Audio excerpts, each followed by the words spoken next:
마가복음 6장 45절 52절까지 마가복음 6장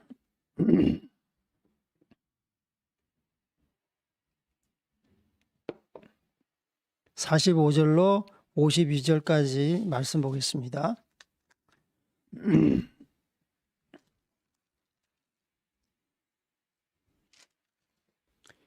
자, 마가복음 6장 우리 45절 다 찾았으면 우리 함께 봉독하시겠습니다. 시작. 예수께서 즉시 마가복음 6장입니다. 45절입니다. 시작. 예수께서 즉시 제자들을 재촉하사 자기가 무리를 보내는 동안에 배 타고 앞서 건너편 베세다로 가게 하시고 무리를 작별하신 후에 기도하러 산으로 가시니라. 저물매 배는 바다 가운데 있고 예수께서는 홀로 무태에 계시다가 바람이 그스름으로 제자들이 힘겹게 노젓는 것을 보시고 밤 사경쯤에 바다 위로 걸어서 그들에게 오사 지나가려고 하심에 제자들이 그가 바다 위로 걸어오심을 보고 유령인가 하여 소리를 지르니 그들이 다 예수를 보고 놀람이라. 이에 예수께서 곧 그들에게 말씀하여 이르시되 너니 두려워 말라 하시고 배에 올라 그들에게 가시니 바람이 그치는지 제자들이 마음에 심히 놀라니 이는 그들이 그 떡 떼시던 일을 깨닫지 못하고 도리어 그 마음이 둔하여 졌음이러라. 아멘. 오늘 말씀하기 전에 우리 잠깐 광고 말씀드리겠습니다. 나라가 온통 투기판으로 전락한 것 같습니다. 국가에서 운영을 하는 그 LH 토지공사라는 이제 그런 공사, 그 공무원 준공무원인데 이제 국가의 이제 업무를 감당하고 있죠. 여기서 이제 그 국토부 장관 김현미 장관이 이제 신도시를 이제 발표하면서 이렇게 수도권 지역에 문재인 정권 들어서 이제 그 많은 이제 신도시를 개발해서 이제 집값 안정을 기하고 주택의 그런 그 수요를 충족시키겠다라고 하면서 이제 대대적으로 신도시 개발하면서 이제 사업을 펼치는데 그런데 그 일을 이제 주관하는 LH 토지 주택공사가 그 전에 이제 그 직원들이 이러한 정보들을 먼저 흘려서 그 땅을 이렇게 매입해서 그 수익을 그 시세 차익을 이제 얻기 위해서 미리 정보를 빼냈던 것 같아요. 그래서 그 하여튼 수천 평, 뭐 수만 평을 그 LH 토지공사 직원이 뭐 전직인지 현직인지 다 뭐 정보는 소통되니까 그래서 그 막 그런 어마어마한 토지를 쪼갈려 가지고 뭐 어디에 투자를 하듯이 사모펀드에 투자를 하듯이 그렇게 거의 뭐 도박, 거의 투기꾼, 도박꾼 비슷하게 그래서 LH 토지공사가 거의 뭐 투기공사, LH가 이제 한글로 보면 내란 뜻이요, 네. LH 영어로는 LH인데 한글로 보면 네. LH 토지공사가 아니라 내 토지공사. 자기의 그 이익을 그 극대화하고 자기 배만 불리는. 그러니까 완전히 뭐 속된 말로 짜고 치는 고스톱처럼 온갖 반칙과 거짓과 그런 정관계의 그런 유착으로 인해서 뭐 LH 토지공사도 어마어마한 그러한 투기를 했는데 그 정관계 공무원들은 이제 뭐 다 알겠죠. 아마 사실 특검이 필요한데 그런 것들을 다 조사하면 아마 거의 이 정권의 그 핵심 관료, 문재인 정권의 그 탄핵까지 아마 오르지 않을까 그러한 생각을 해보는데 사실 이것이 이제 좌파 정부 들어서 정말 더 심각해졌어요. 좌파 정부가 뭐 돈의 자유로운 것처럼 여성 평등을 외치면서 어떤 성적인 면에서 자유로운 것처럼 그런데 오히려 더 성을 차별하고 성폭행, 성추행을 일삼고 그렇게 해서 이 관료들이 낭만 관료가 수탁이 많잖아요. 지금 보궐선거 4월 달에 이제 시행이 되는데 선거가 진행되는데 그 부산시장과 서울시장이 낭만 사건 또한 성추행으로 인한 그 원인으로 지금 이렇게 국민의 혈세를 지금 수백억을 들여서 이 보궐선거 만약에 성추행하고 중간에 낭만하는 것이 없었으면 사실 이러한 혈세는 사실 비용을 치르지 않았어도 될 돈인데도 불구하고 국민들의 그런 엄청난 혈세가 이러한 비용이 헛군데 그냥 이렇게 유출이 되는 거예요. 그리고 지금 신도시 개발해서 사실 그 본 뜻은 좋잖아요. 집값을 안정을 하고 그 주택 수요를 이제 많이 풀어서 안정화시키겠다. 물론 취지는 좋지만 그러한 고급 정보들을 자기 내부에서 뭐 이 정관계 그 고급 관료들끼리 서로 짜고 치는 고스톱처럼 막 투기해서 자기 배속 이속만 챙기면 국민들은 이것을 뭐라고 보겠어요. 예. 그러니까 좌파 정부, 이 주체 사상 정부, 빨갱이 정부 들어서 해도 너무하는 거예요. 한 번도 우리가 가보지 못한 그러한 길을 지금 가고 있는 건데 뭐 토지 공개념이라는 이상한 그러한 공산주의 개념을 가지고 막 지금 시도하려고 하죠. 예. 그래서 저희들은 물론 기도도 하지만 이것에 대해서 심판을 해야 되는 것입니다. 국민들의 혈세를 자기 마음대로 쓰고 이러한 국민들의 그 서비스를 위해서 이러한 행정, 뭐 이러한 사법, 입법, 그리고 그 밑에 많은 공사들이 있잖아요. 그런데 감사를 해보면은 다 정부의 입김에 의해서 그냥 수족이에요. 꼭두각시예요. 예. 그리고 감사를 해보면은 온갖 비리들과 거짓이 드러나잖아요. 예. 감사원이 그 원자력 관련해서 발전에 대해서 감사를 해봤더니 완전히 그냥 정부의 그냥 꼭두각시와 다름이 없어요.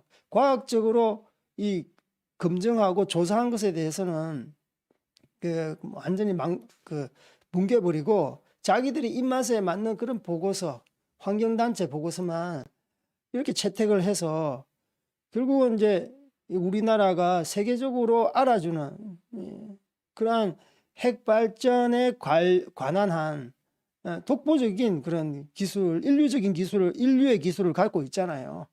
소재 부품, 그리고 설비, 건설에 이르기까지 핵심 되는 기술은 다 우리나라가 갖고 있는데 그것을 국내에서는 핵발전소 짓지 말게 하고 오히려 그것을 북한에다가 이렇게 USB로 팔아넘기는지 모르겠어요.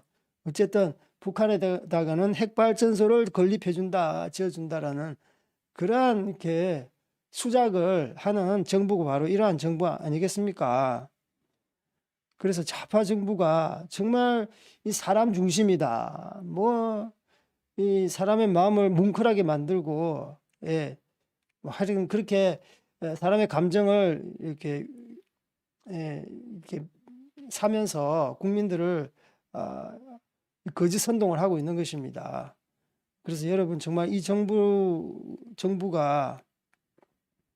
정말 좌편향적으로 너무 가고 있는데 우리가 어떻게 그냥 좌시하고 있겠습니까?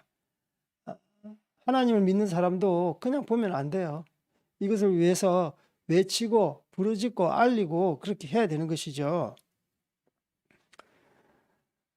그래서 이 우리나라가 정말 지금 진퇴양난 위기 가운데 있는 거예요. 뭐 정책만 보더라도 그렇고 추진하는 뭐 입법이라든지 다 그렇고 거의 뭐 사회주의 정부 준사회주의 정부 세상화되어 가고 있는 것입니다. 그래서 한국 교회 정말 정신 차리고 일어났으면 좋겠고,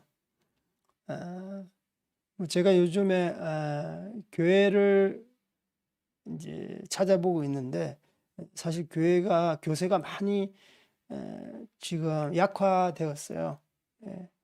코로나를 겪으면서 이제 지금은 이제 인원수를 제한하는 것이 예전만큼 강화되지 않고 많이 풀렸음에도 불구하고 성도들이 현장 예배에 오지를 않는데요. 이미 온라인 예배에 거의 익숙해져 가지고 너무 편리하니까 그래서 그냥 가정에서 인터넷으로 예배 보고 이제 그것이 일상화되고 그것이 이제 정규화된 거예요. 정규화. 사람이 원래 게으른 거예요. 편하면은 끝도 없이 편해지는 것이 바로 사람의 본성입니다. 그러니까 하나님의 이름을 둔 곳에 직접 자기 발로 걸어서 와서 예물을 바치고 하나님 면전에서 두 손 들고 그분을 찬양하는 것이죠. 그래서 예배라는 것은 공동체성이 있는 것입니다. 공동체성이 있는 거예요. 함께 떡을 떼며 교제하고 그리고 함께 주의 이름을 부르고 찬양하고 함께 말씀이 선포되어지는 것을 듣고 공동체가 아멘하고 우리가 하나님 말씀대로 살겠습니다. 함께 고백하는 것입니다. 신앙 고백을 하는 것입니다. 그게 바로 예배예요. 예배. 그러니까 이 교회론, 예배에 관련한 예배론이 한국 교회가 얼마나 약화되었는지 굉장히 본질적인 것임에도 불구하고 이것이 정립이 되지 않은 거예요. 정립이 되지 않은 거예요. 많은 사람들이 신학교를 졸업하고 안수를 받고 목사가 되었지만 이러한 예배, 기독교의 가장 핵심 중의 핵심인 예배에 대해서도 이렇게 이 제대로 된 어떤 개념 정립을 못하고 뭐 거의 독감 수준인 이러한 질병 앞에서 그냥 한국 교회가 무릎 꿇는 이러한 실정 앞에 우리는 진짜 통탄을 금할 수 없는 것입니다. 그래서 교회가 이렇게 사라지는 거예요. 교회가 지금 문을 닫고 있잖아요. 저희들이 교회를 찾고 있는데 문 닫은 교회가 너무 많아요. 개척 교회인데 이제는 더 이상 모이지를 않는다는 거예요. 그래서 교회를 매매한다고 내놓은 거예요. 어떤 교회는 내놨는데 이제는 그 건물주가 이제는 교회한테 건물을 주지 않겠다고 그렇게 이제 자기 나름대로 자기 집이니까 자기 마음대로 하는 것이죠. 그래서 교회에 대한 인식조차도 세상 사람들이 교회 하면은 뭐랍니까? 개독교라고 하면서 우리 건물 안에 들어오지 못하게 하겠다. 그래서 평판 또한 물론 이 좌파 정부가 선동하는 면이 없지 않아 있지만 국민들이 교회에 대한 보는 시간이 썩 좋지는 않다는 것입니다. 그래서 한국 교회가 정말 어려울 때 사실 선행하고 봉사, 구제하는 것은 사실 그 두 번째입니다. 본질적으로는 하나님과의 관계죠. 하나님 관계의 핵심은 바로 예배라는 것이죠.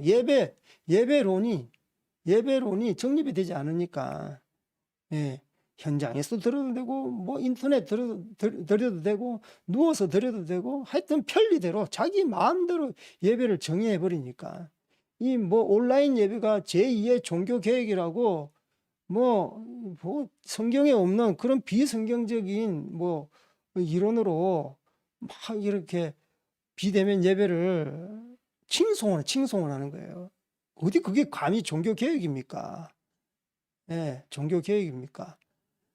상황에 따라서 어떻게 그렇게 비대면으로 한두 번 예배를 드려야지. 그것이 정형화되어 가지고 한국 교회가 비대면 예배라는 하나의 형식을 주장하면 되겠습니까? 안 되는 거예요. 그래서 한국 교회가 이제 새롭게 회복돼야 된다고 저는 생각해요. 하나님과의 관계입니다. 하나님과의 관계. 뭐 제자 양육 물론 좋죠. 내적 치유 좋아요. 찬양인도 어떻게 잘할까? 새로운 찬양으로 찬송할까? 그거보다는 하나님과의 관계. 그분 앞에서 진정 우리가 예배자인가? 그것부터 그거부터 우리가 다시 새롭게 회복해야 되지 않을까? 저는 감히 이렇게 외칩니다. 그래서 하나님의 정말 찾으시는 예배자가 되기를 주님의 이름으로 축복합니다. 오늘 저희들 이제 주신 하나님의 말씀 마가복음 6장인데요. 우리가 잘 아시는 말씀이죠.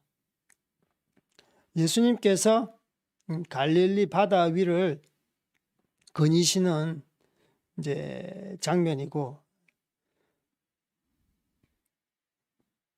이런 기적을 통해서 하나님께서 이제 그들에게 교훈하시고 그들의 그 약화된 믿음을 다시 한번 강화시키시는 이제 그러한 장면인데,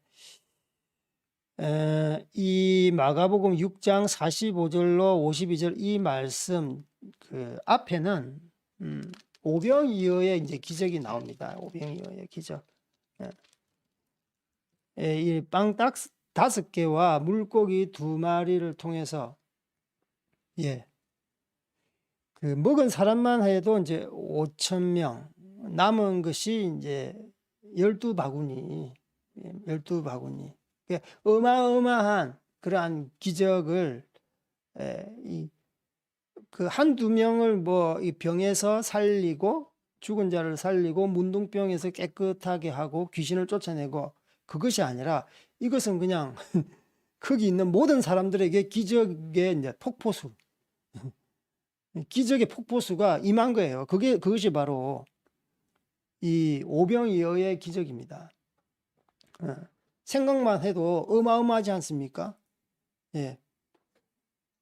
어떤 대부분의 기적과 이사는 어떤 한 사람, 몇몇 사람에게 국한되어 있었는데, 이 기적은 그 예수님을 따르던 모든 사람에게 다 적용되는 이러한 기적을 일으키고 나서 얼마나 진짜 마음 가운데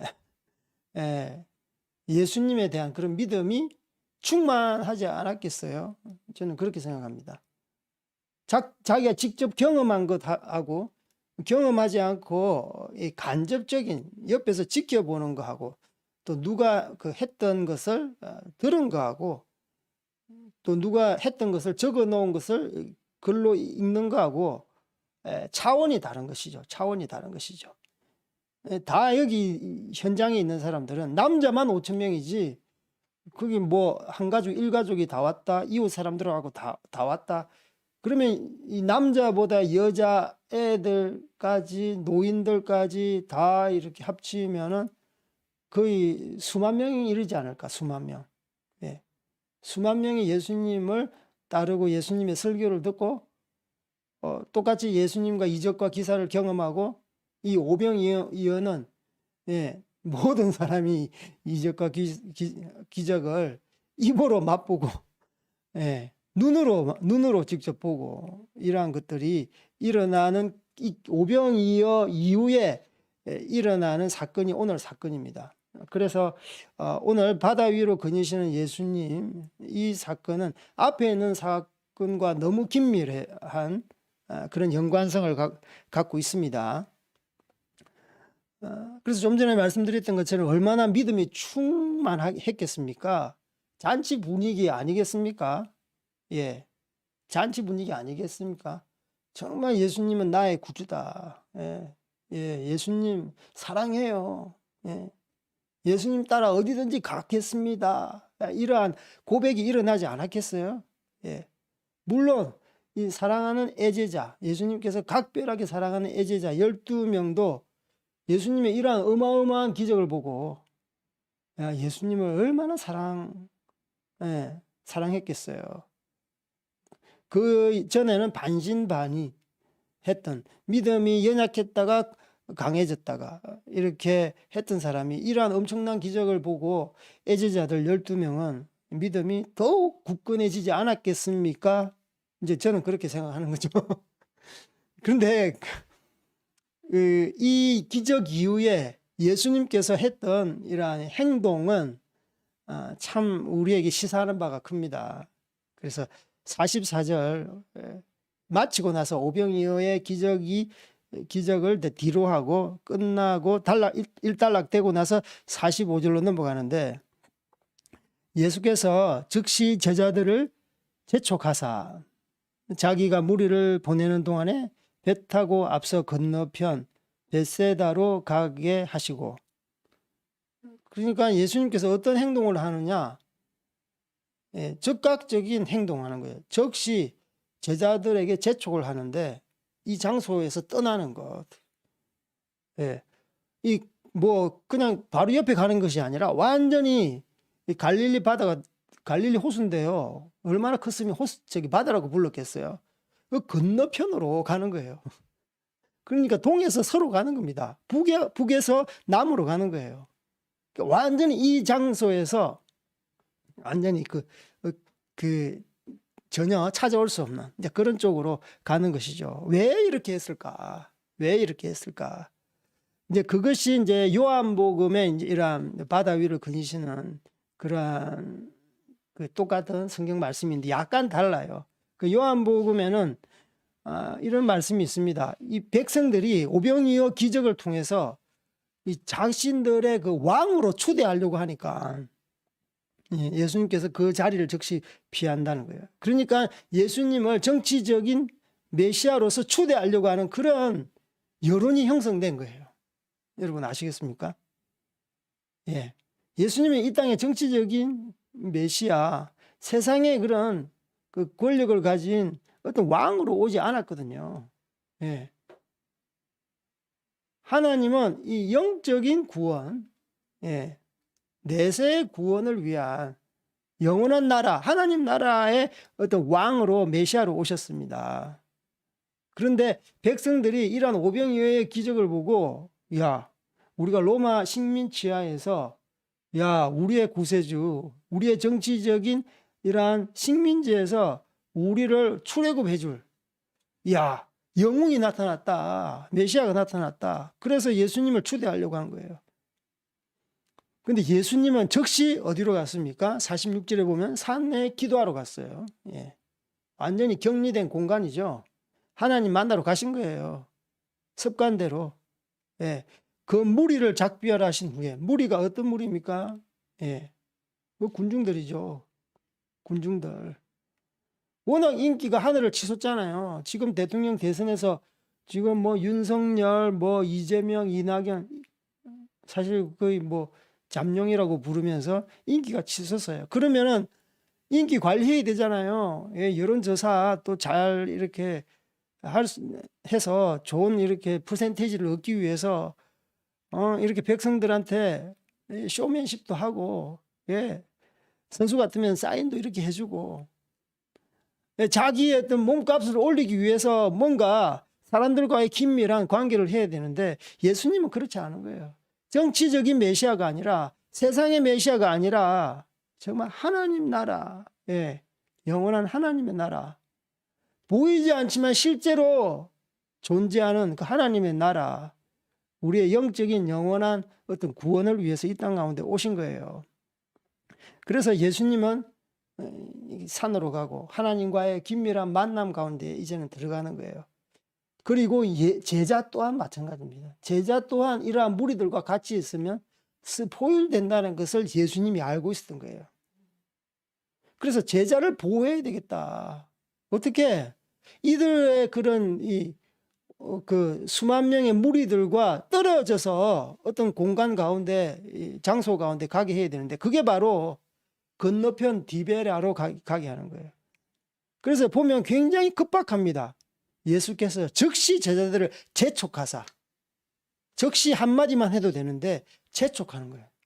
야, 지금 바로 짐 싸. 그리고 계속 재촉하는 거야. 빨리 걸어. 빨리 배 타. 지금 빨리 떠나. 빨리 노져. 이런 분위기라는 거예요. 이런 분위기. 보십시오. 오병이어 기적 때 예수님께서 떡을 떼고 축사하시고, 그리고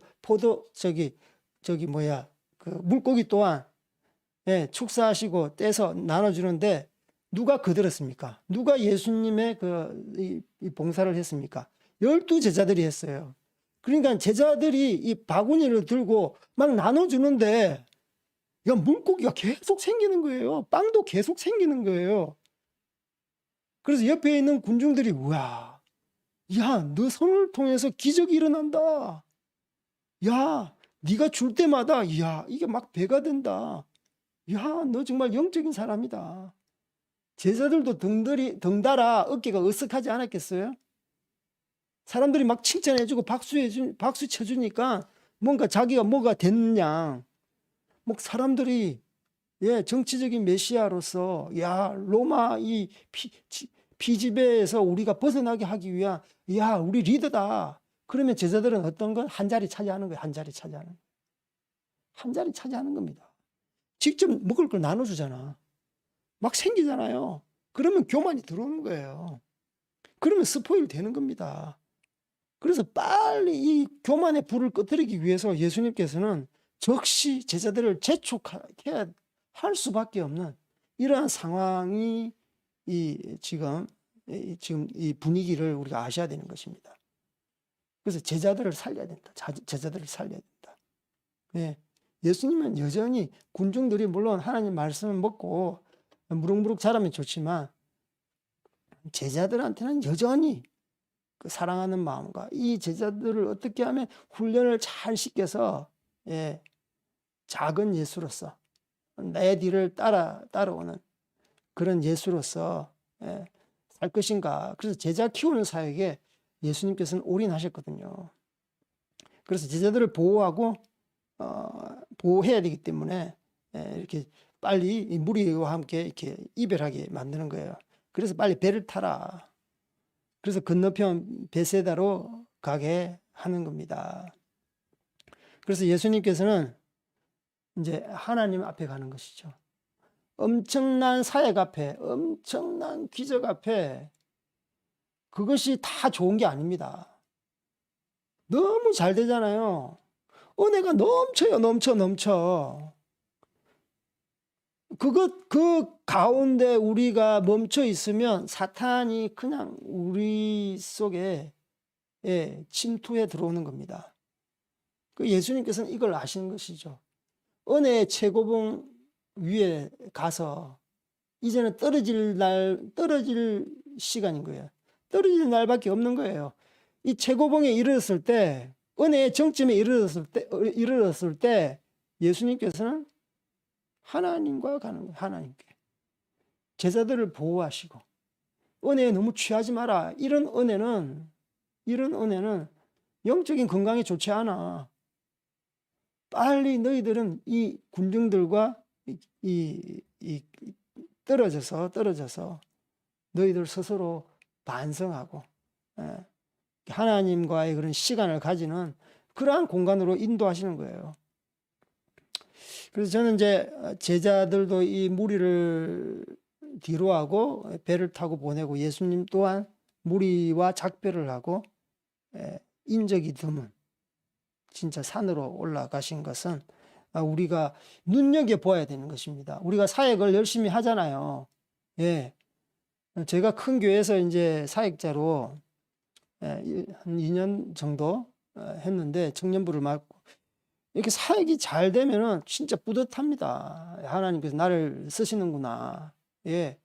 막 이렇게 한 주간에 이 큰 교회 같은 경우에는 300명, 400명 새신자가 등록하거든요. 물론 위치 이동이 좀 많아요. 예. 그런데 새신자도 굉장히 좀 있습니다. 굉장히 있습니다.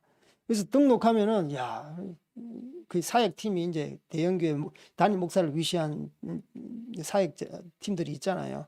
다들 이제 의기양양하죠. 300명, 400명. 1년에 3,000명 등록하고 막 이러한 일들이 매년 일어나니까 좀 교만에 빠지는 경우가 우리가 어떤 이렇게 뭐 잘 가르쳐서 그렇구나. 우리 교회 예배 시스템이 참 좋아서 그렇구나. 예.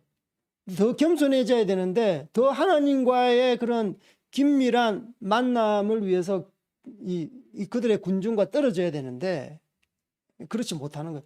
오히려 더 찰싹 붙는 거예요. 이들의 필요가 무엇일까? 교회. 새신자 관리에 들어가는 겁니다. 물론 그게 나쁘다는 것이 아닙니다. 물론 그것도 같이 교회를 갖다가 운영할 때 필요하죠. 예, 새신자도 잘 이렇게 하나님 아래에서 건강하게 자라갈 수 있도록 해줘야 되는데, 너무 지나치게 그 고객 관리하듯이 그렇게 접근하는 거예요. 그렇게 하면 안 되는 것이죠. 예, 제가 교회 회의를 하다 보면 이제 그런 것들이 농후하게 많이 보인다는 것이죠. 그리고 사역이 바쁘다 보니까 하나님과의 관계 또한 소원해지는 거예요.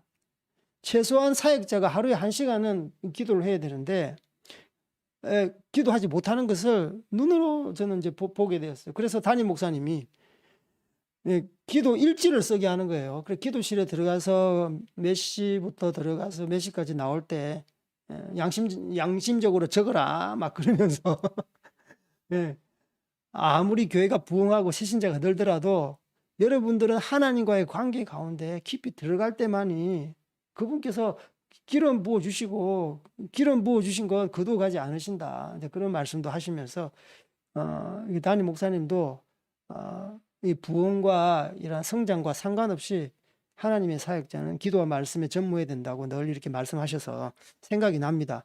그래서 예수님 또한 우리가 사역이 잘 일어나든, 사역이 잘 진행되지 않고 답보 상태든 상관없이 우리는 사역하고 난 뒤에 하나님 앞에 나아가는 것, 하나님 그 품속에 우리가 깊이 들어가는 것, 그리고 사역했던 그 군중들과 함께 이제 어느 정도 이격 거리를 유지하고 떨어지는 것. 사회적 거리두기, 그것입니다. 영적으로 이러한 것들이 있어요. 영적으로 부흥된다고 해서 사람하고 너무 친하다 보면 어떻게 됩니까? 그냥 그 사람의 입장에서 설교하게 되고, 그 사람 입장에 대해서 서비스, 식당에서, 호텔에서 여러분 봉사 받잖아요. 그런 수준으로 교회가 기업화되기 쉬워요. 기업화되기 쉽다니까. 그래서 여러분 정말 이렇게 잘 될 때, 막 박수 치고 칭찬 받을 때 우리가 늘 깨어 근신해야 되고 하나님 안에 들어가야 되는 것이고, 그들과 일정한 거리두기를 유지하면서 우리 자신을 돌아봐야 되는 것입니다. 그래서 45절, 46절은 짧은 이러한 그 이야기지만 이 안에서 정말 우리에게 교훈하는 바가 정말 이제 큽니다. 그래서 예수님은 이제 산으로 가시고 이제 제자들은 배를 타고 건너편으로 가잖아요.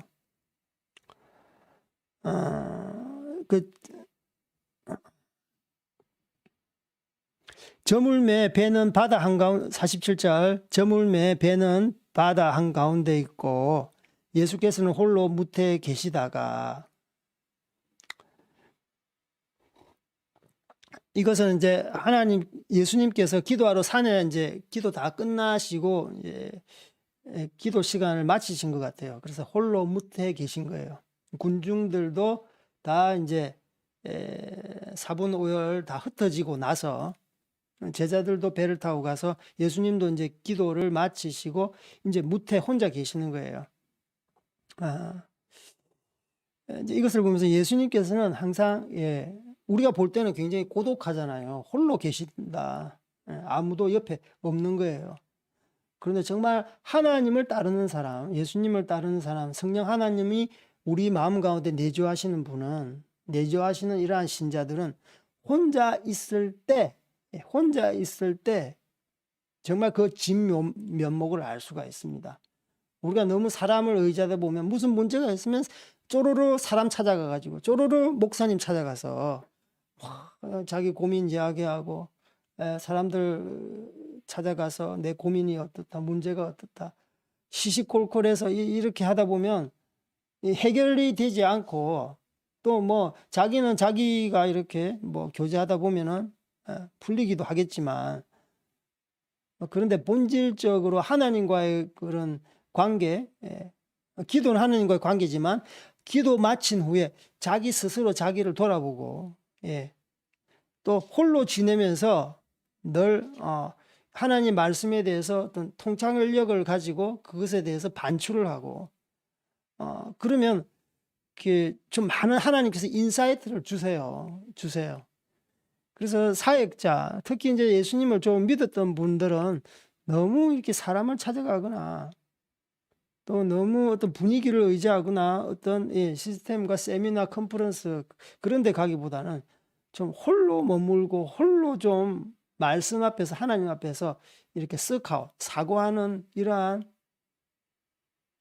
생각들, 이러한 마음들이 굉장히 필요하지 않을까 저는 생각해 봅니다. 그래서 저는 이제 물론 이제 시간을 정해놓고 이렇게 기도를 하지만 저는 혼자 산책하고 특히 산 속에 산책을 하고 산에 오르내리면서 생각할 때 하나님께서 어떤 평안한 마음을 주시고 때로는 제가 좀 좌절하고 낙담하고 지쳐 있을 때 하나님께서 뭔가 모르게 영적인 리프레시를 해주시는 걸 보게 됩니다. 그리고 잘 이해가 되지 않는 말씀, 또 이해는 됐지만 좀 이렇게 좀 피상적으로 이해됐던 말씀이 산을 타거나 산책을 하면서 곰곰이 생각하면 그때 하나님께서 또 그 말씀을 좀 더 깊게 좀 더 다른 각도로 이렇게 말씀해 주시는 것을 저는 개인적으로 많이 느꼈습니다. 그래서 홀로 이렇게 서는 연습, 홀로서기라 그러죠. 홀로 설 때 물론 자기 스스로 서는 것이 아니라 하나님 앞에서 홀로 서는 연습을 하시는 여러분들 되기를 정말 원합니다. 너무 이렇게 IT라든지 컴퓨터라든지 핸드폰이라든지 이러한 것들이 있잖아요. 뭐 책도 그래요. 그런 것도 다 접고 핸드폰도 끄고 집에 놔두고 그래서 정말 혼자만의 내면의 어떤 목소리, 하나님 앞에서 하나님이 우리에게 또 세미한 음성이 있습니다. 그때 잘 들려요. 잘 들려. 그래서 여러분 예수님께서 홀로 무태에 계시다가 약간 딩둔 쉼표가 있는 것이죠.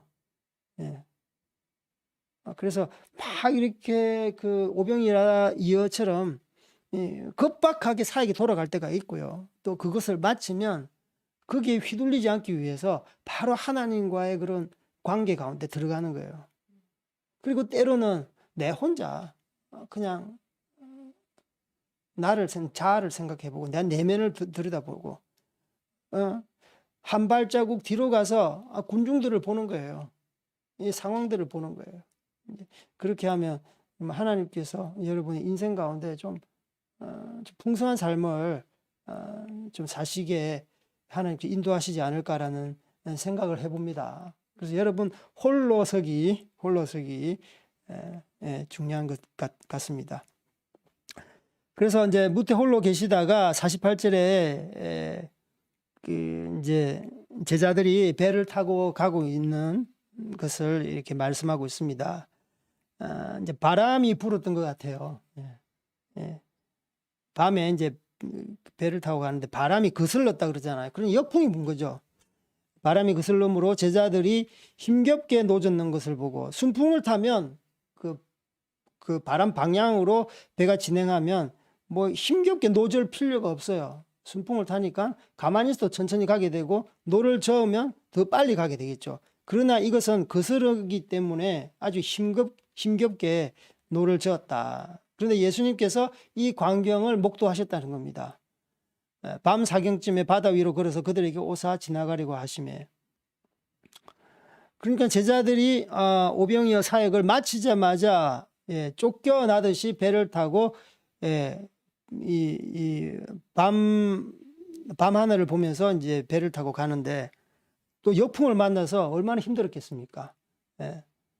얼마나 그 노고가 있는데 좀 쉬어야 되는데 좀 잠도 좀 자야 되는데 너무 힘든 거예요. 역풍을 만나가지고.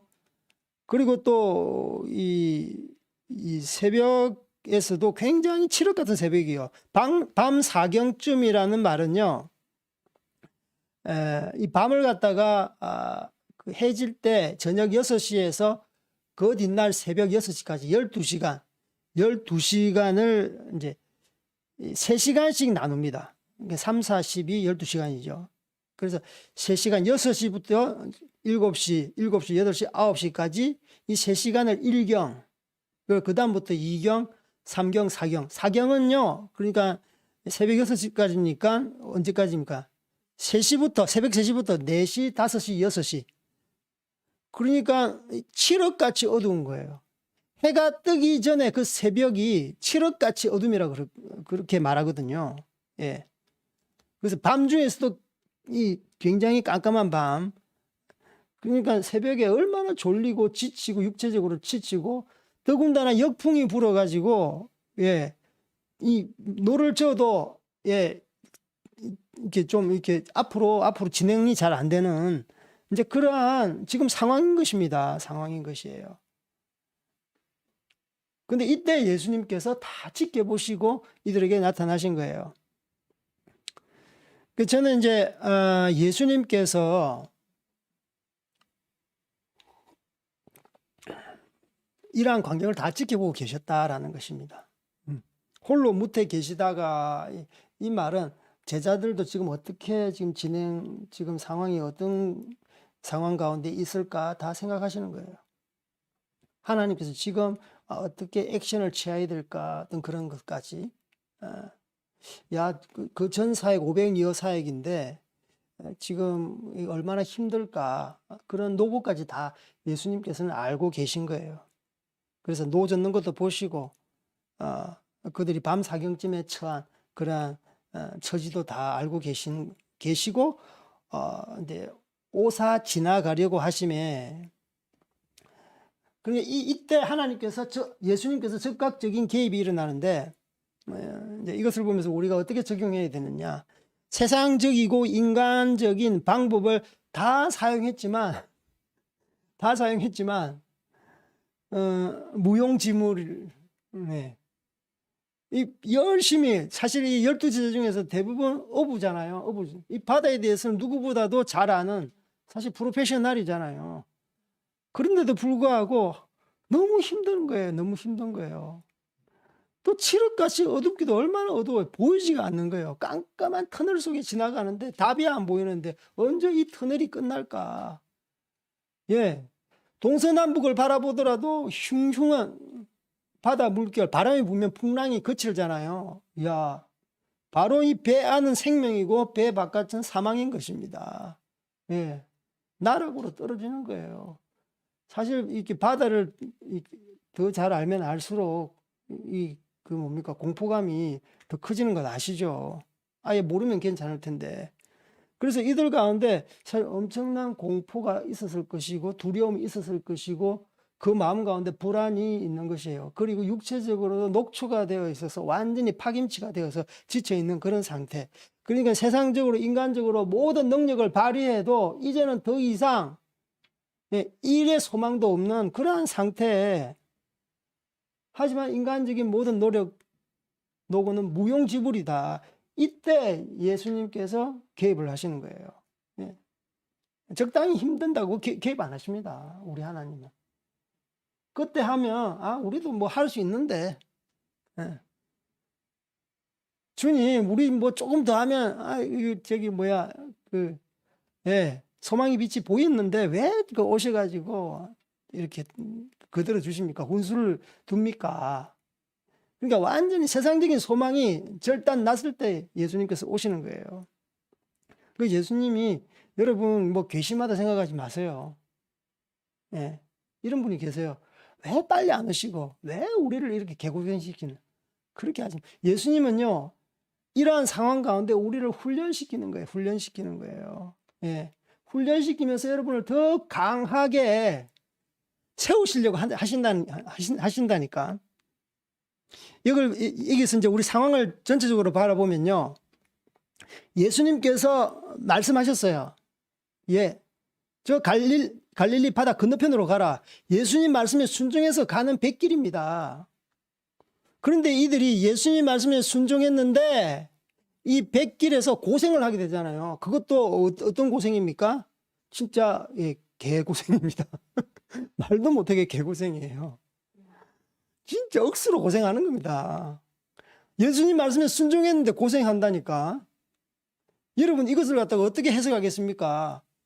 여러분 예수님의 말씀대로 살았는데 핍박이 온다고요. 시련이 온다고요. 고난이 온다고요. 그것도 총체적으로 온다고요. 육체는 힘들지, 마음은 공포가 쌓이지, 두려움이 쌓이지, 주변을 둘러보면 다 사망이지. 예수님 말씀대로 살았는데. 예수님 말씀대로 살았는데. 그래서 이것은 이러한 상황은 어떻게 해석해야 되는가? 훈련으로 해석해야 되는 거예요. 훈련. 여러분을 더 정금같이 하나님께서 예수님께서 단련시키고자 하는 광야 훈련인 거예요. 광야 훈련. 여러분이 자기의 탐욕 때문에 이러한 유혹을 못 이겨서 죄를 짓는다. 그러면 그것은 여러분의 그 인당 받아야 될 대가죠. 대가죠. 죄 지은 사람은 그의 죄에 대한 대가를 치러야 되니까. 하지만 이러한 예수님 말씀, 하느님 말씀대로 순종하는 인생 가운데 이러한 고난이 닥쳤다. 이것은 여러분께서 어떻게 해석해야 되느냐? 감사하게 받으셔야 돼요. 나를 들어서 더 정금같이. 야고보서의 이런 1장에 바로 이런 말씀이 있습니다. 너희들이 여러 가지 시험을 만나거든, 시련을 만나거든, 온전히 기쁘게 여기라. 온전히 기쁘게 여기라. 그 믿음의 시련이 너희를 그 인내하게 만든다. 그 믿음의 시련이 너희를 인내하게 만드는 줄 너희가 알미니라. 그래서 너희들을 온전하고 구비하여 조금 더 부족함이 없게 하려 하심이라. 이렇게 말씀이 나옵니다. 예. 그래서 여러 가지 시험이 뭐 한 가지 몇 가지 정형화된 게 아니라 진짜 여러 가지 시험을 만나는 것 같아요. 예. 뭐 주변에 막 이렇게 으르렁거리고 우리를 막 집어삼키려고 하는 사탄의 세력도 있잖아요. 그런데 말씀 순종하다 보면 예, 하나님께서 이렇게 우리를 갖다가 어떻게 너 연단시키는 거예요. 예. 이 믿음의 시련을 통해서 우리가 인내를 배우게 하는 거예요. 그 인내를 통해서 우리가 어떻게 온전하고 구비하여 조금 더 부족함이 없는 하나님의 군사로 만드시겠다는 그분의 그 아름다운 계획 가운데 있는 것입니다. 예. 그래서 여러분 이걸 보면서 야, 예수님 말씀에 순종했는데 왜 이렇게 고난이 진짜 종합 선물 세트로 오지? 예. 그러니까 이 제자들을 갖다가 강하게 훈련시켜서 광야 훈련시키는 거예요. 이스라엘 백성은 40년 동안 광야 훈련이 사막이지만 광야지만 지금 이것은 자기들이 늘 익숙했던 갈릴리 바다에서 일어나는 거예요. 자기들이 익숙했던, 자기들이 좀 안다고 했던 그런 곳에서 일어나는 거예요. 거기서 모든 자기가 할 수 있는 모든 능력을 다 쏟아부었지만 전혀 사용되지 않는 것입니다. 그때 하나님께서 그들의 바닥에서 절망해서 좌절해서 예수님께서는 개입하셔서 그들 가운데 이제 빠져나올 길을 이렇게 이끄시는 것이죠. 그래서 여러분 정말 이 말씀에 순종해서 그 받는 시련을 통해서 하나님께서 나에게 지금 원하시는 것이 무엇일까 늘 이렇게 질문을 해보세요. 질문을 해보세요. 그냥 애매하게 하나님 새벽기도도 열심히 하고요, 11조도 잘 내고요, 부모님 말씀에 순종하고요, 도덕적으로 뭐 가래도 안 뱉고요 길에 가다가 했는데 왜 이렇게 시련이 있습니까? 이 시련을 통해서 하나님께서 원하시는 게 뭘까? 각자 다를 겁니다. 각자 다를 겁니다. 하지만 하나님께서는 가장 선하고 아름다운 길로 여러분들을 인도하시고 여러분들을 만드시고자 하는 그런 선한 계획을 갖고 있다는 것을 믿으시기를 원합니다. 그래서 49절에 이제 계속 이어지는 이제 제자들이 그가 바다 위로 걸어오심을 보고 유령인가여 소리를 지르니 50절 우리 시작. 그들이 다 예수를 보고 놀람이라. 이에 예수께서 곧 그들에게 말씀하여 이르되 안심하라 내니 두려워 말라 하시고 바다 위로 이렇게 걸어오심을 보고 바다 위로 걸어오는데 얼마나 놀랬겠습니까? 여러분 바다 걸어보셨습니까? 사실 이런 기적은 사실 보기가 쉽지 않은 게 아예 어렵죠. 근데 예수님께서 바다 위로 걸어오니까 유령인가는 이것은 이렇게 어떤 그 형체냐 하면 영적으로 이제 혹은 초자연적인 세계에서 말하는 환상이라는 그런 유대 세계에서 유대교 그 세계에서 실체가 없는 어떤 헛것 뭐라 그럽니까 신기루나 환상 같은 것을 말한다고 해요. 근데 실제로 예수님께서 오는데 자기들이 너무 힘들고 너무 마음이 어려우니까 헛것이 보인다라는 이제 자기들의 어떤 그 생각, 착각이 발동했던 것 같아요. 그러나 유령이 아니고 예수님께 실제로 육체로 그들 앞에 나타나신 것입니다. 왜 유령인가 하여 소리를 막 지르니까 예수님 보고 놀라잖아요. 그러나 예수님께서는 이들에게 바로 곧 예수께서 곧 그들에게 즉각적으로 그들의 놀라서 더 크게 놀라서 나자빠지지 않도록 예수님께서 즉각적으로 곧 그들에게 말씀하여 이르기를 안심하라 내니 두려워 말아라 라고 그들에게 이제 안심을 시켜주고 그들 마음 가운데 평안이 깃들게 해줍니다. 여기서 안심하라 그 헬라어 원어를 보면요 사르레오, 세타, 사르레오 발음이 이제 좀 힘든데 사르레오라는 이제 헬라어 말인데요. 이 말은 안심하다라는 말이 아니라 안심하다는 말 이렇게 마음을 이렇게 격동하는데 마음을 깔아앉히는 거잖아요. 마음을 안정을 취해라. 마음이 막 초조하고 긴장하고 마음이 붕 떠 있는 상태. 그런 마음을 가라앉히는 거잖아요. 안심. 그런데 이 사르레오 이것은 확신하다 말입니다. 확신하다. 그리고 용기를 내다. 그러니까 예수님께서 그들에게 확신해라 이 말이에요. 안심해라. 확실히 나는 예수님이다. 너희들 용기를 잃었는데 용기를 내라. 근데 우리나라 이제 그 번역에서는 안심하라라고 그렇게 말을 하고 있습니다. 절대적인 예수님과 신뢰 관계를 다시 회복시키는 말이에요. 확신해라. 나를 좀 신뢰해라. 내가 있기에 너희들이 용기를 내라. 이런 거예요. 그러면서 이제 나니까 두려워 말아라. 이 내니 이 말이 없어도 되는데 이 말이 들어간 것은 헬라어를 보면 에임이라는 나는 누구누구이다. I am이에요. 그래서 요한복음에 보면 이제 예수님께서 나는 무엇이다. 나는 무엇이다. 그런 7가지가 있는데 이것을 통해서 예수님께서 얼마나 믿을만 하신 분인지 예수님께서 생명의 주인이신지 하나님의 아들이신지 얼마나 능력이 있으신 분인지를 말씀하고 있는 것이에요. 그래서 한 7가지를 보면 나는 생명의 떡이다 라고 예수님께서 말씀하셨어요. 너희들이 오병이어를 통해서 이거 떡과 이 물고기가 너희들이 떡이라고 생각하지? 너희들이 양식이라고 생각하지? 내가 바로 너희들의 양식이야.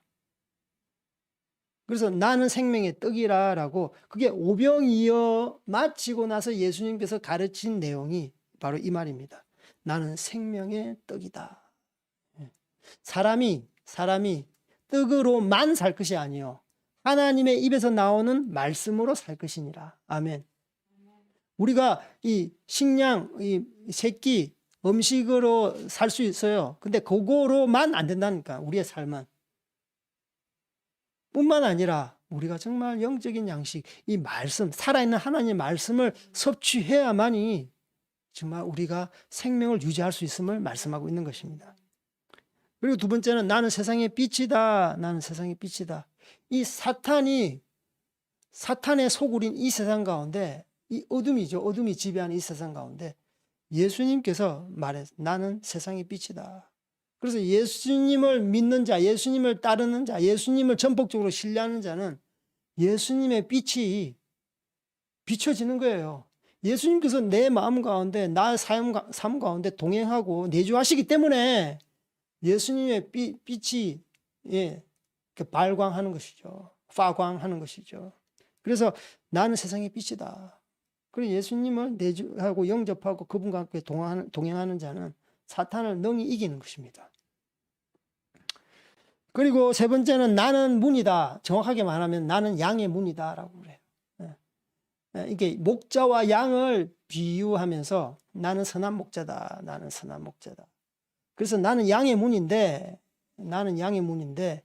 양이 나의 문을 통해서 출입한다. 예. 그래서 나의 양 외에는 다른 짐승은 출입할 수 없어 이 말이에요. 늑대, 여우가 출입할 수 없다고요. 그 사람들이 양의 문에 출입해서 들어가면 나의 양들은 다 어떻게 죽는 거예요. 그들의 먹잇감이 되는 거예요. 그들의 갈 귀에 그들은 생명을 잃게 되는 것이죠. 그래서 양의 문이다라는 것은 양의 문지기라는 것이에요. 그래서 나를 통해서만이 들락날락 할 수 있다. 그래서 나는 너희를 보호하고 지킨다라는 거예요. 네 번째는 나는 선한 목자다.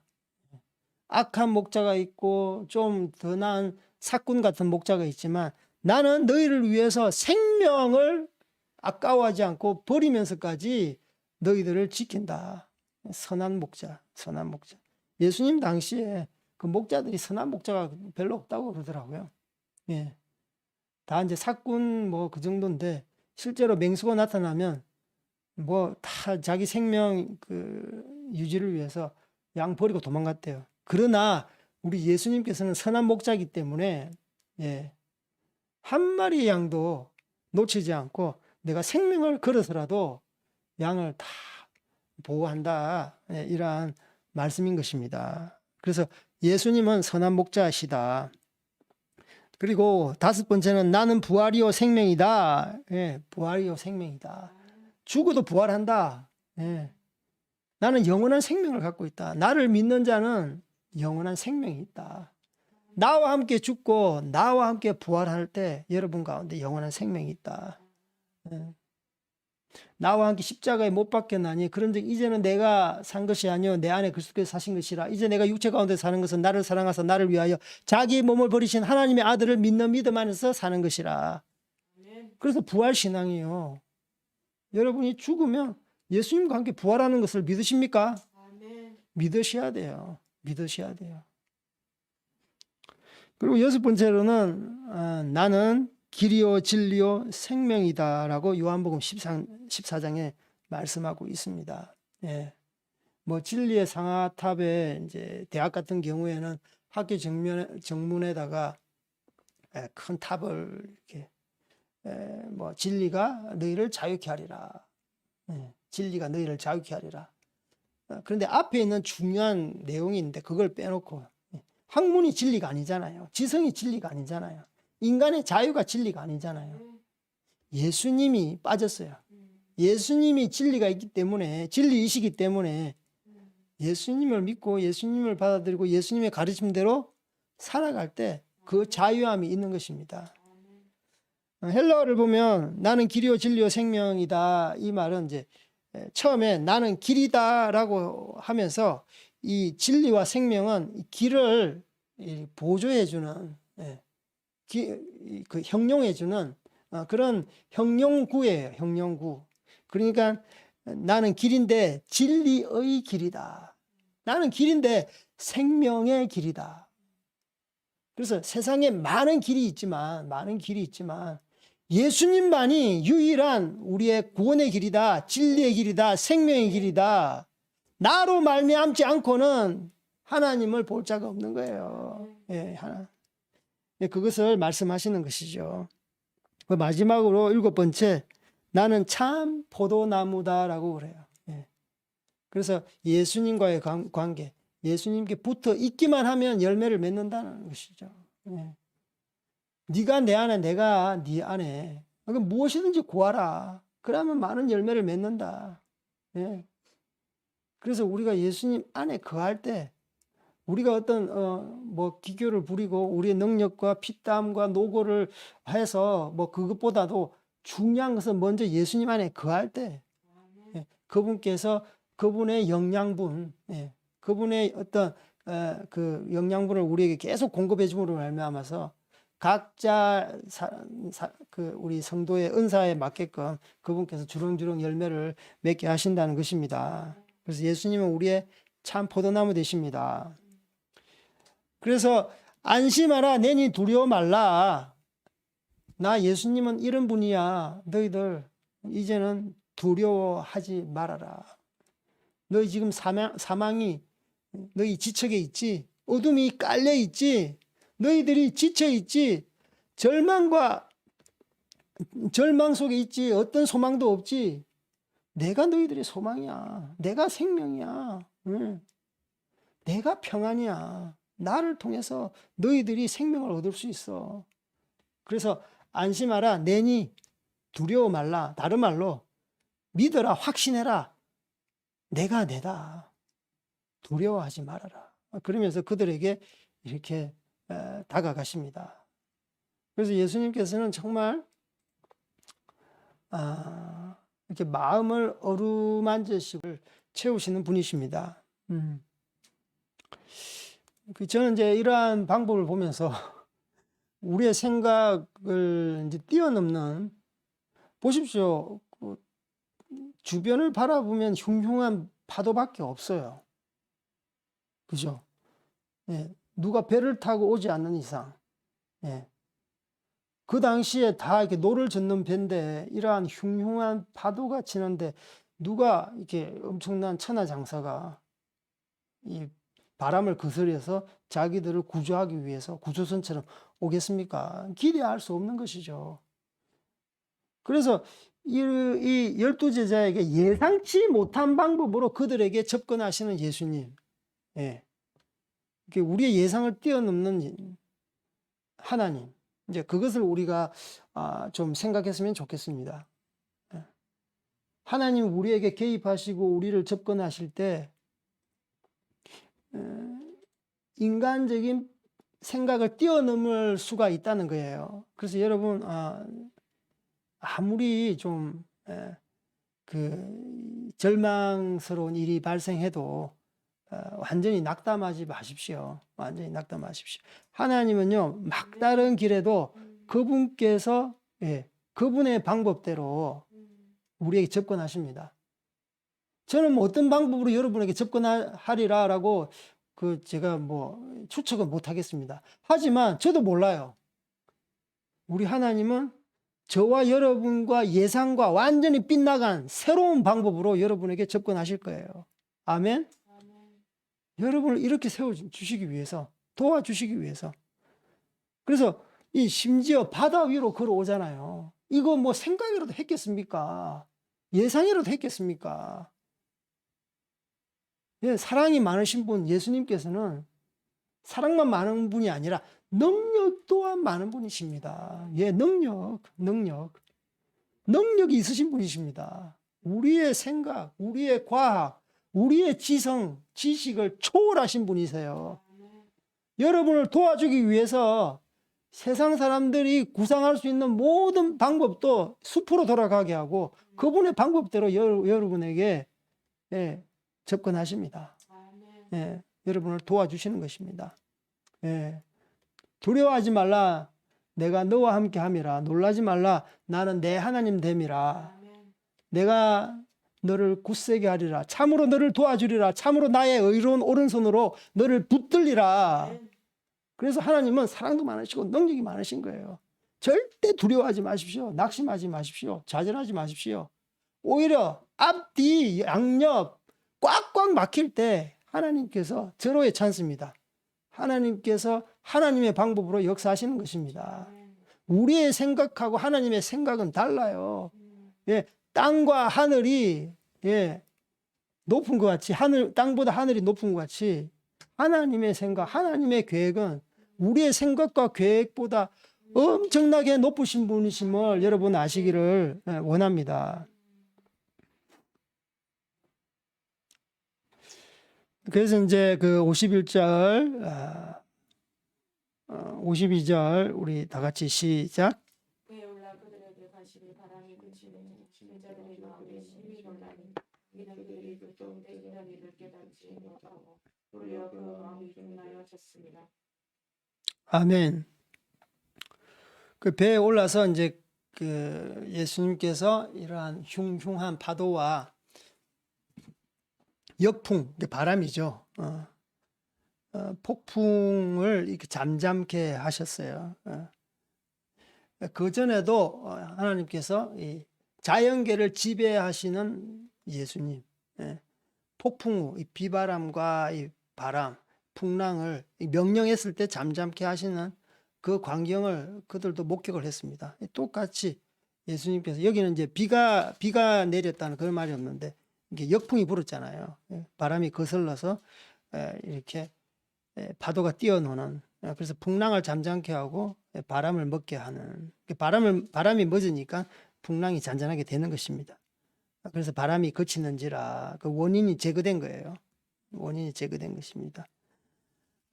그래서 하나님께서는 여러분의 원인, 본질적인 원인을 제거하십니다.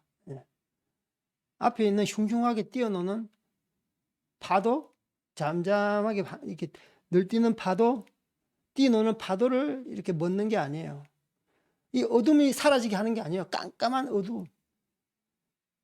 원인은 뭡니까? 바람이에요, 바람. 바람이 불기 때문에 우리가 이 노를 젓는 것도 힘들고 주변에 어두운 것도 더 무서움으로 다가오는 것이고, 그죠? 바람이 오니까 더 춥고 더 외롭고 내가 더 이렇게 죽을 것 같고 막 그렇지 않겠어요? 그래서 이 자기들이 이 예수님 앞에서 믿음이 사라지게 하고 두려워하게 하는 그런 본질적인 이 문제의 원인을 예수님께서는 탁 제거하시는 거예요. 그래서 예수님께서 함께 하시면 우리의 모든 문제의 원인이 제거되는 것입니다. 예. 그 52절에 이제 떡을 뗀다라는 말이 있잖아요. 이것은 오병이어와 밀접한 연관관계가 있는 이 사건이라는 것을 알 수 있습니다. 이는 그들이 그 떡 떼시던 일을 깨닫지 못하고 도리어 그 마음이 둔하여 졌음이니라. 떡 떼실 때는 그들이 믿음이 충천했다는 거예요. 신앙 고백하고 난리도 아니에요.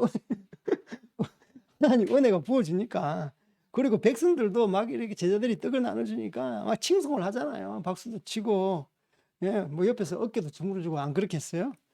야, 뭐 또 이 권력 뭐 우리가 전폭적으로 너 선거 너 나오면 다 찍어줄게. 예를 들면, 예, 선거 나오면 다 찍어줄게. 뭐 이런 거 아니겠습니까? 이런 분위기. 그때 떡 떼실 때 그러니까 오병이어 그때 이를 깨닫지 못하고 도리어 그들의 마음은 둔하여졌다. 둔하여졌다 헬라어 원어를 찾아보니까 돌같이 굳어지다, 경화되다 이런 말입니다. 이게 둔하여졌다 하면 이렇게 잘 선명하게 와닿지 않는데 헬라어의 이제 원래의 뜻은 이 어떤 것이 점점점 되어져 가는. 그러니까 이전에는 말랑말랑했다는 거예요. 굳지 않았다는 겁니다. 그게 점점점 시간이 지남에 따라서 굳어졌다라는 거예요. 오병이어 때는 그들의 믿음, 은혜가 충만해가지고 정말 생수의 강이 뛰어노는 것처럼 그렇게 그들은 flexible, 하나님 말씀에 대해서 그렇게 순종을 하고 하나님을 찬양하고 그 가운데 그런 게 있었다. 근데 그게 시간이 지나니까 두려움이 찾아오고 온갖 좌절이 되고 어둠이 주변에 자기들을 집어삼키려고 하니까 떡 대시던 일, 그때 은혜는 깨닫지 못하고 까맣게 깡그리 망각하고 도리어 믿음이 완전히 사라지고 그 마음 가운데 딱딱한 마음, 돌 같은 마음이 형성됐다는 것을 말씀하고 있는 것입니다. 그래서 저는 여기 이것을 보면서 이 오병이어의 기적은 결국은 우리가 잘못했을 때 이러한 부작용을 낳을 수 있겠구나. 신나게 하나님 앞에 어떤 성전가를 부르고 어떤 은혜를 체험하고 진짜 손에 만지 듯하고 눈으로 보이고 그러한 기적과 이적 앞에서 우리가 하나님을 사랑했지만 그 은혜를 체험했지만 그것은 결국은 시간이 지나면 망각해지고 도리어 오히려 그 마음 가운데 더욱더 굳어져서 돌 같은 마음이 되어서 이렇게 하나님에 대한 마음이 사라질 수 있겠구나라는 생각을 해봅니다. 그래서 예수님께서 기적을 일으키시는 이유가 무엇입니까? 이 기적을 통해서 그냥 기적을 찬양하는 것입니까? 예. 야, 놀랍다. 예, 스프라이즈하고 그냥 놀랍다. 그리고 역사적인 한 순간으로 지나쳐야 될 것 같습니까? 아닙니다. 예수님께서는 기적을 베푸신 이유는 자기를 계시하는 거예요. 그래서 기독교는 계시 종교입니다. 자기를 나타내시는 거예요. 나는 이러한 사람이다. 예. 그래서 각자에게 하나님께서 계시할 때 그때 여러분들은 어떻게 마음을 열고 그분을 받아들이셔야 되는 거예요. 야, 놀랍다, 신기하다, 꿈이 이루어지네. 그게 아니에요. 예. 여러분, 뭐 어떤 꿈을 하고 환상 본 것 이루어지잖아요. 예. 병 낫기를 위해서 기도하니까 병이 떠나가잖아요. 아무리 조그만 감기라도, 예. 두통, 편두통이라도 하나님께 역사하시잖아요. 아침에 말씀을 읽었는데 오늘 이렇게 되기를 원합니다. 기도를 했는데 그것이 오늘의 하루의 삶 가운데 회사에서 직장에서 일터에서 이루어졌을 때 그 사건을 통해서 하나님께서 계시한다는 것이 계시한다는 나는 너를 사랑한다. 나는 너와 함께 동행하고 싶다. 나는 너와 함께 교제하고 싶다. 너는 나의 사랑하는 아들이다, 딸이다라고 계속 하나님께서는 말씀하시는 거예요. 그래서 관계입니다, 관계. 예. 이런 오병이어 기적을 통해서 이 공동체를 얼마나 사랑하는지 아니? 그리고 개개인을 얼마나 사랑하는 줄 아니? 각자의 이름을 불러 주시면서 사랑하지 않았겠습니까? 그래서 정말 이 기적과 표적이라는 말이 있는데, 기적은 그냥 놀라운 일이지만 표적은 분명하게 어떤 놀라운 일, 기적에서 어떤 표시를 하는 게 있어요. 표하는 게 있어요. 나타내는 게 있다고. 그게 바로 예수 그리스도 그분입니다. 예수님이 떡이라니까요. 예수님이 오병이어 그들에게 양식을 줬잖아요. 예수님이 살아있는 양식이라니까요. 그걸 아셔야 되는 것입니다. 광야에서 훈련을 하실 때 40년간 만나와 메추라기를 끼니 때마다 부어 주셨잖아요. 근데 그걸 보고 야, 맛있다, 맛없다 그게 아니라 야, 하나님께서 우리에게 이 양식이 되는구나. 그분이 양식이구나. 그걸 아셔야 되는 것입니다. 그래서 우리가 우리가 곤란하거나 힘들거나 시련이 있거나 반대로 우리가 진짜 은혜가 충만하거나 잘 나갈 때나 우리가 항상 교만하지 말고 겸손해야 되는 것은 예수님께서 정말 우리를 사랑하는구나. 나를 통해서 하나님께서 어떤 계획을 갖고 계시는구나. 시련을 통해서 내가 이 시련 가운데 놓여지게 된 이유가 무엇일까? 나를 더 또 새로운 단계로 하나님께서 이끄시려고 하는구나. 이것을 통해서 하나님께서 어떤 말을 하시려고 하는구나. 여러분, 세미한 하나님의 음성에 귀 기울이시는 여러분들 되기를 주님의 이름으로 축복합니다. 마음이 둔하여지지 마시고 항상 마음을 새롭게 하나님 앞에 이렇게 가져가시기를 주님의 이름으로 축복합니다. 그래서 여러분 깨닫지 않고 어리석은 자가 아니라 항상 깨닫는 자가 되기를 주님의 이름으로 축복합니다. 오늘 말씀 가지고 우리가 정말 하나님 우리에게 이 오늘 말씀을 통해서 계시하는 말씀이 있습니까? 우리가 이 말씀대로 하나님을 이해하고 깨닫는 저희들 되게 하시고 우리 가운데 부족한 것이 있습니까? 주님께서 채워주시옵시고 혹시 우리가 애매한 어떤 역경 가운데 환난 가운데 있습니까? 하나님께서 말씀하여 주시고 우리에게 어떤 새로운 일을 행하여 주시옵소서. 우리가 이 땅의 떡으로만 사는 것이 아니라 정말 하늘의 양식으로 사는 생명의 말씀으로 사는 예수님으로만 사는 저희들 되게 하여 주십시오.